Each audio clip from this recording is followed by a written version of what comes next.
bagus lah, jadi terfilter juga dengan sendirinya kan. Maksudnya aku juga nggak mau suami aku tinggal di rumah aku, karena menurut aku rumah tangga itu harus dimulai dari nol gitu ya. Dan aku juga sangat mementingkan privacy banget. Menurut aku kalau aku nikah nggak harus orang tua itu tahu dapur rumah tangga aku. Jadi kalau misalnya aku nikah ya aku maunya keluar dari rumah dan suami udah ada rumah gitu. Tapi nggak harus rumah yang kayak gimana-gimana, yang penting nyaman gitu. Atau patungan sama aku beli rumah bareng-bareng juga aku nggak masalah sebenarnya. Jadi it's not something yang ngebuat, kan kata teman aku, ntar cowok takut loh. Ya kalau takut berarti cowoknya nggak mau kerja keras aja. Padahal aku benar-benar meringankan banget. Ya nggak harus rumah yang gede, yang penting nyaman. Kalau mau patungan boleh, dan orang tua aku juga open minded, nggak masalah.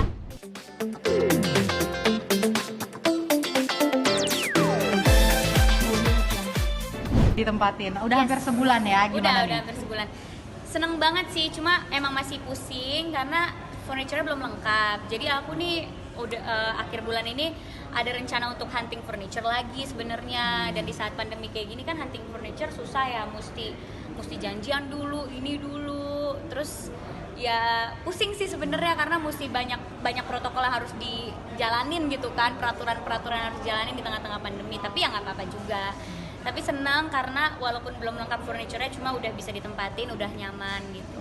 Prilly punya impian rumah besar, tapi menyampingkan impian kamu yang katanya mau nikah di 22 tahun. Seperti apa Itu nih? bukan impian, itu mah dulu, zamannya dulu pengen nikah muda karena belum merasakan asam garam kehidupan ya. Jadi kepikirannya nikah gampang gitu. Tapi ya alhamdulillah aku punya pengalaman dan punya kejadian-kejadian hidup yang membuat aku punya pemikiran yang lebih luas lagi, membuka mata aku lebih lebar lagi. Jadinya ya yang paling penting adalah gimana bisa mewujudkan mimpi sendiri dan ngebahagiain orang tua dulu gitu ya. Nikah mah nanti, karena kalau kata papa aku, nikah itu sesuatu yang pasti kok, jadi nggak usah terlalu khawatir banget dan nggak harus dipatokin umur gitu. Pilih memiliki nominal yang fantastis juga untuk endorse, karena kemarin sempat keceplosan di 100 YouTube. juta 100 juta. satu kali endorse. Ya karena gini, aku tuh nggak sembarangan endorse, karena aku nggak mau aku mempromosikan suatu produk yang aku nggak pakai atau sebenarnya produknya jelek gitu kan. Jadi alhamdulillah juga yang datang untuk endorse aku juga brand-brand yang bagus, berkualitas, besar gitu. Jadi ya dengan bayaran segitu menurut mereka wajar-wajar aja dan sesuai dengan apa yang aku kasih juga kan. Aku posting, terus juga bukan cuma posting tapi aku pakai di keseharian aku. Jadi orang ngelihat kalau aku benar-benar memakai produk itu gitu. Bisnis kuliner sendiri gimana sekarang? Alhamdulillah. Jadi awal corona emang kita turun ya, tapi pertengahan corona alhamdulillah stabil lagi karena orang udah mulai biasa beli online. Yang mungkin awalnya orang masak tapi lama-kelamaan capek juga masak, akhirnya mulai beli makanan online lagi, akhirnya stabil. Terus kemarin juga salah satu store kita yang di mall udah buka. Terus antisipasinya gimana Bel untuk protokoler? Wah, kita benar-benar mengikuti semuanya ya. Kayak misalnya masker karyawan tuh ganti-ganti, terus pakai penutup kepala, pakai sarung tangan, disediakan hand sanitizer. Bahkan aku tuh ngasih sabun antiseptik untuk pegawai aku untuk dia mandi dan untuk dia nyuci seragamnya. Jadi benar-benar semua udah lengkap. Relaksasi PSBB sendiri berdampak nggak sih, jadi lebih renggang lagi? Ya sebenarnya boleh makan di tempat dan sebagainya gitu. Ya sebenarnya seneng, tapi di satu sisi parno juga sih, karena kan angka corona juga nggak turun, tapi PSBB-nya udah renggang gitu kan. Ya di satu sisi aku seneng udah bisa mulai keluar rumah dengan protokol, walaupun dengan SOP yang lumayan ribet. Cuma di satu sisi aku juga khawatir, takutnya ada orang yang nggak disiplin, akhirnya malah meningkat lagi nanti coronanya gitu. Tapi balik lagi ke rumah, ketika menikah nanti harus keluar dari rumah itu. Artinya mungkin banyak lelaki yang mikir berkali-kali lipat.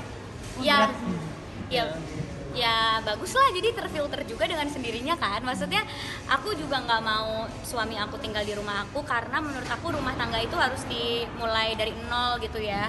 Dan aku juga sangat mementingkan privacy banget. Menurut aku kalau aku nikah nggak harus orang tua itu tahu dapur rumah tangga aku. Jadi kalau misalnya aku nikah ya aku maunya keluar dari rumah dan suami udah ada rumah gitu. Tapi nggak harus rumah yang kayak gimana-gimana, yang penting nyaman gitu. Atau patungan sama aku beli rumah bareng-bareng juga aku nggak masalah sebenarnya. Jadi it's not something yang ngebuat, kan kata temen aku, ntar cowok takut loh. Ya kalau takut berarti cowoknya nggak mau kerja keras aja. Padahal aku benar-benar meringankan banget. Ya nggak harus rumah yang gede, yang penting nyaman. Kalau mau patungan boleh, dan orang tua aku juga open minded, nggak masalah sama background apapun, profesi apapun. Yang penting mau kerja keras dan baik aja dan seiman gitu. Pril, rumah Yang mana dulu? Akhirnya buat orang tua akhirnya. Iya dong, kan itu buat masa tua mama papa aku gitu. Kalau misalnya aku nikah dibawa keluar suami, ya itu buat mama papa nikmatin. Saking gedenya rumah, katanya dibilang itu gedung sama ojol. Gimana nih ceritanya? Iya.